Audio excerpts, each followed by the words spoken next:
El narcodictador Maduro intenta hacer un símil de validación de su fraude electoral, su nuevo fraude electoral, utilizando las instituciones que previamente ha demolido y acaparado. Vamos a hablar de todo ello porque hay parecidos razonables con lo que está ocurriendo en algunos países y por qué tenemos que entender que en Venezuela también decían, no, hombre, no, Venezuela no es Cuba. Y mirad lo que está ocurriendo. Vamos a hablar de todo ello. Maduro es uno de los dictadores más destructivos que ha tenido América Latina y mira que los ha tenido.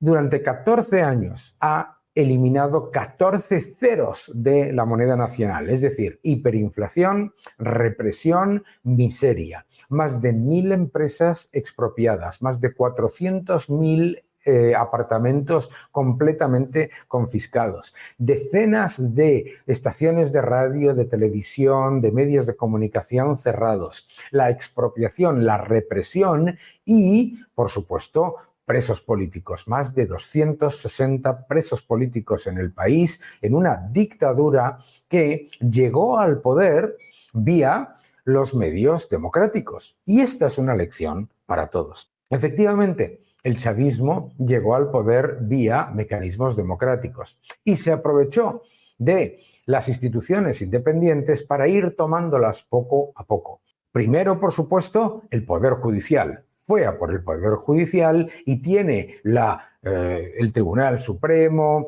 las cortes más importantes, etcétera, tomadas por miembros de su partido, del Partido Socialista de Venezuela.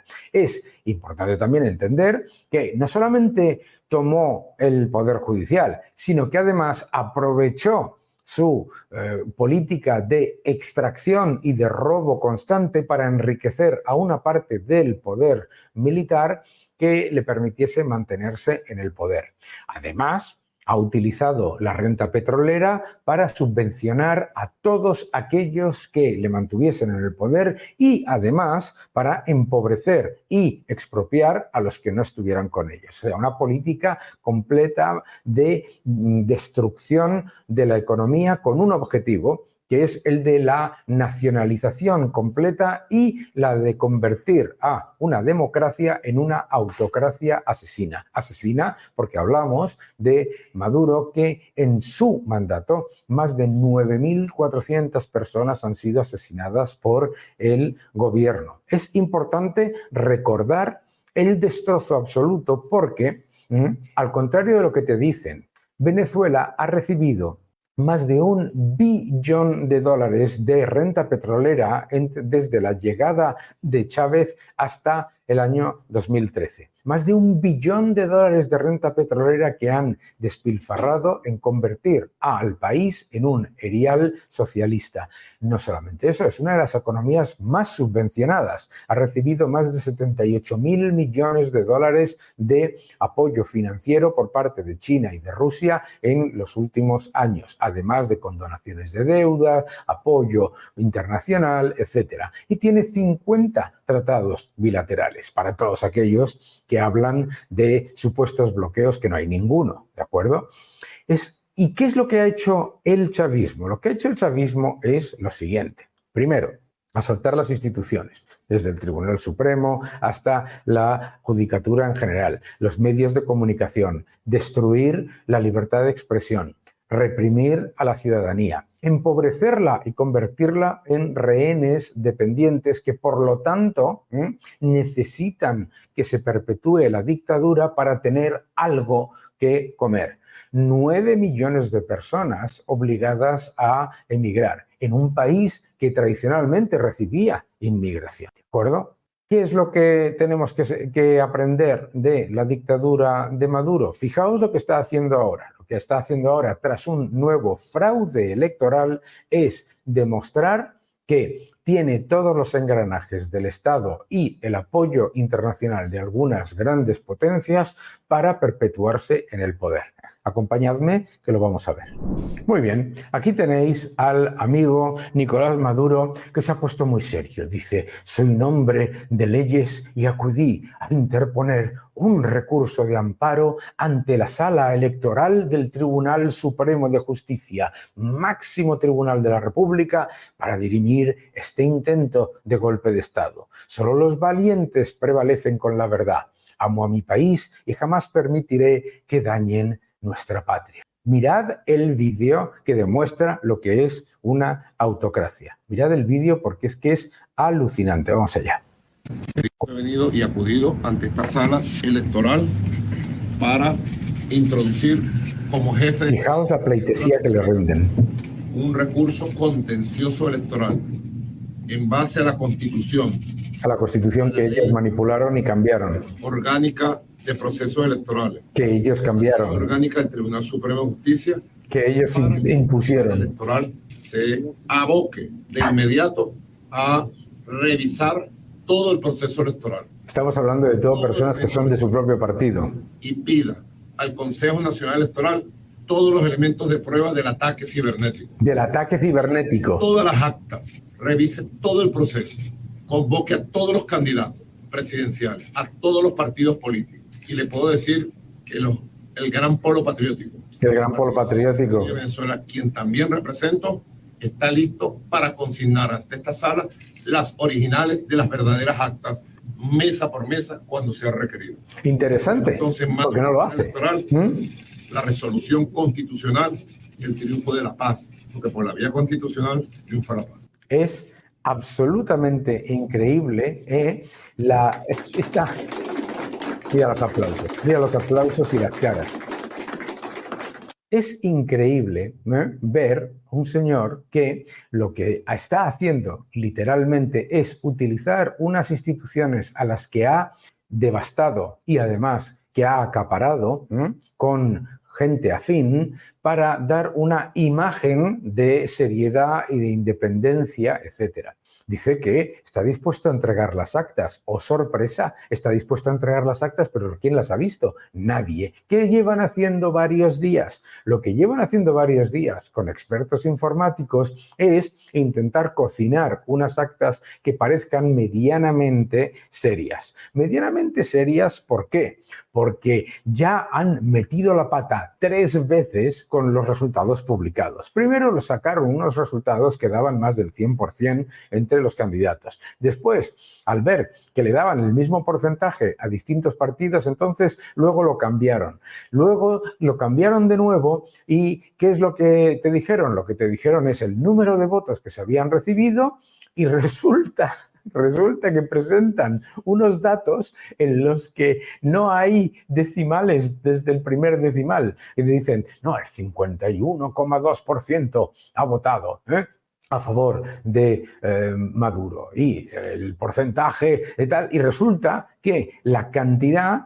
que lo que han hecho ha sido un cálculo literal de número de votos emitidos, toman el porcentaje que les ha dicho el chavismo y ala, a correr, y no hay ningún decimal después del primero, prácticamente los 4 primeros decimales de redondeo. Es una cosa alucinante. Esto es matemáticamente imposible, Por supuesto, la oposición, sabiendo que se iba a llevar a cabo un fraude, lo que ha hecho ha sido hacer su propio recuento donde se les ha permitido. Y con las actas digitalizadas, el 81,85%, 24.576 actas, la oposición muestra que, al contrario de lo que dice el chavismo, el candidato de la oposición, Edmundo González, ha sacado 7.173.152 votos, el 67% de los votos, y que Nicolás Maduro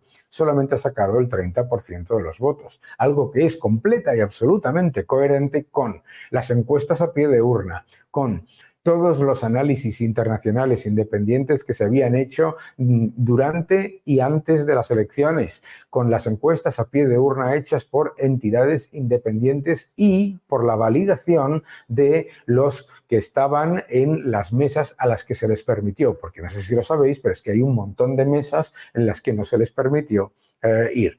Pero es importante recordar por qué y cómo se hace este fraude, ¿veréis? La verdad de las elecciones en Venezuela es la verdad de un fraude institucional repetido durante muchos años. En Venezuela se decía, hombre, Venezuela no es como Cuba, Venezuela no es como Cuba, aquí no va a pasar lo que ha pasado en Cuba. No se decía en Nicaragua, Nicaragua no es como Cuba, no va a pasar lo que ha pasado en Cuba. Y pasa, y pasa. Y pasa además con el silencio y la aprobación de la izquierda del mundo. ¿Y por qué? Porque hay un montón de gente que cuando mira el fraude de Venezuela, cuando mira la toma del poder vía la destrucción de las instituciones independientes y vía el acaparamiento de los poderes y los contrapoderes del país por parte del gobierno, les parece una idea buenísima. Les parece un ejemplo, no una anomalía. No es ninguna sorpresa que el Grupo de Puebla, ese aterrador grupo de defensores de dictaduras comunistas, esté detrás de estos fraudes constantes, porque lo de Nicolás Maduro no es un fraude cualquiera, no es este fraude. Es una historia de fraudes, uno detrás de otro, que ya suponen, bueno, que en muchísimos países no se reconozca su mandato.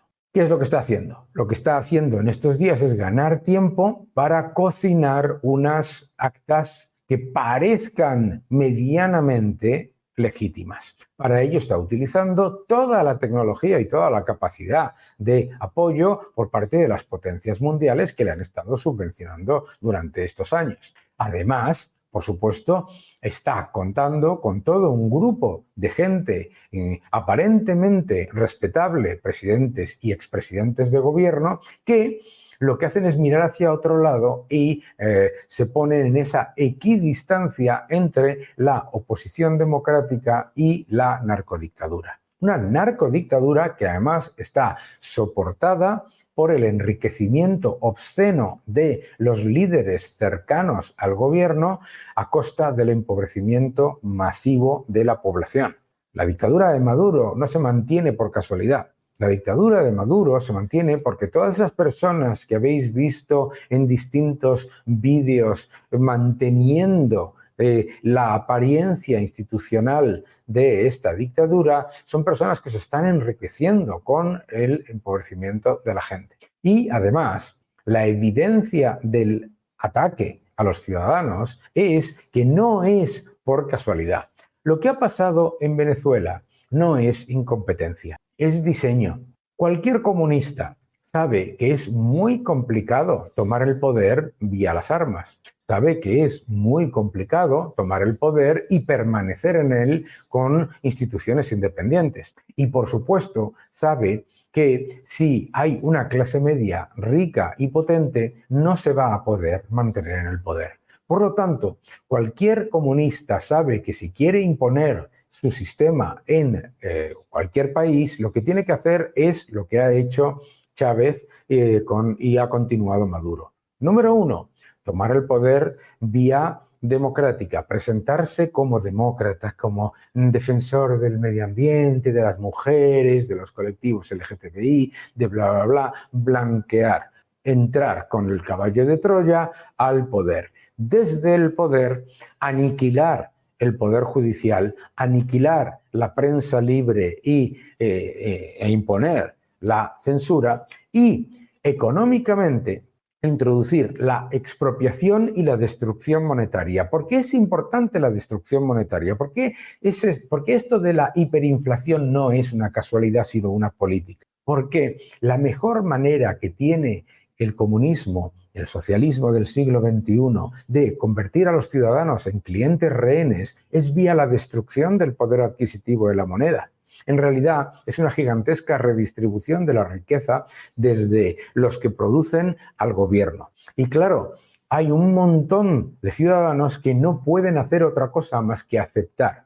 Por supuesto, al introducir la represión, esos ciudadanos están obligados a apoyar al mismo régimen que les empobrece y les destruye. No es una casualidad, porque además la mejor manera de expropiar la riqueza de una economía si no tienes otros mecanismos, además de llevar a cabo expropiaciones que luego te pueden costar dinero en arbitrajes internacionales, es complicado, y como ha pasado en Venezuela, el 95% de esas expropiaciones se abandonan. La mejor manera de expropiar para un comunista es precisamente diluir, destruir el poder adquisitivo de la moneda. ¿Quién es el mayor beneficiario? El mayor beneficiario es ese poder político que, como en todas las dictaduras socialistas, se enriquece de manera obscena, porque son los que acaparan los dólares. Además, dándole poder al narcotráfico, introduce un poder alternativo que es no solamente represor, sino enriquecedor para los líderes políticos. Es decir, bajo la apariencia de unas instituciones democráticas, lo que introduce es una dictadura que es literalmente una autocracia extractiva y delincuente. Es la delincuencia institucionalizada, el asesinato del disidente, obligar a la expulsión de todos aquellos que no estén de acuerdo con el régimen vía emigración y, por supuesto, la destrucción de la economía para enriquecerse ellos. Y vosotros me diréis, ¿pero qué interés tienen en destruir la economía? ¿Pero cómo no lo podéis entender? Su interés en destruir la economía es crear clientes dependientes rehenes. Toda esa gente que tienen cantando en los mítines comprados con unos pocos bolívares, con un poco de comida, es porque no pueden hacer otra cosa. Es porque si no se quedan sin trabajo. Es porque si no se quedan sus familiares sin acceso a servicios sociales, etc. La represión. Claro, primero destruyes la economía, destruyes la clase media, destruyes a las empresas privadas. Después, haces clientes rehenes, todo público. Y además, desde la represión, obligas a que todo aquel que depende del poder público tenga que defender al mismo poder público que le empobrece. Eso es el socialismo. Y tú te crees que eso no lo van a hacer en tu país. Los mismos que están defendiendo a esta narcodictadura extractiva, confiscatoria y delincuente. Que no te engañen.